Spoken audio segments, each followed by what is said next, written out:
Greetings, global family. Here are instructions on how to search for Africa-born DNA relatives on 23andMe.com. The best method to do so is to use your browser and not the app. Using your browser, log into your 23andMe.com account using your username and password. At the top of the page, select Ancestry. When the drop-down menu appears, select DNA relatives. On the left-hand side of the page, look for the word Filters. Just below Filters, you will see Search Keywords. Type in the African country that you wish to search for. In this case, I will type Nigeria. Then select Enter. If someone documented this country as the birthplace of one of their ancestors, their name should appear on this list. Scroll the list for African names. You can exclude Spanish and English for now. If you found one that has an African name, click on the name, scroll down to your genetic relationship. You should be able to see the family background list for yourself and your DNA match.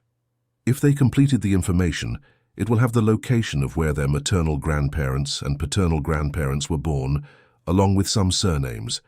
It will give a better idea if the person is connected to a continent born African or not. Scroll further down, and you will see Ancestry Composition. This will provide you with your DNA percentages and your DNA matches percentages. Your African matches percentages may be slightly less than 100% due to colonization on the continent. With that being said, you must confirm the ethnic group and birthplace of the match by contacting them. Scroll further down, and you will see your haplogroups as well as your DNA matches haplogroups. The haplogroups of females will appear for their maternal side, and the haplogroup for males will appear on the paternal side. If a female tested, and she also tested her paternal brother, the paternal haplogroup will appear on her ancestry report as well. Scroll further down, and you will see a Find Relatives in Common button.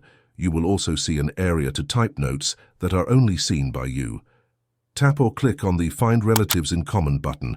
If you have any relatives in common, a list will appear. This will give you a better idea on how to triangulate the DNA match. During this process, you may want to take screenshots to place in your ancestry research records or journal. Please don't post their names, images, and DNA results on social media. It causes many people to not want to respond to messages or interact. How to contact your match on 23andMe. From your DNA match list, tap on the name of the match. Select the Message button. A Messenger tab should pop up from the bottom of the page if you have your pop-ups turned on for this website. Type a brief message and select Send. Then repeat the steps for each Africa-born match. Please wait patiently for a response. Remember that no one is required to respond to anyone that contacts them, and many do not access the testing websites that often. Now that you have these instructions and tips, may your research be fruitful and informative. May your jollof rice be filled with flavorful excitement. Enjoy your ancestral journey.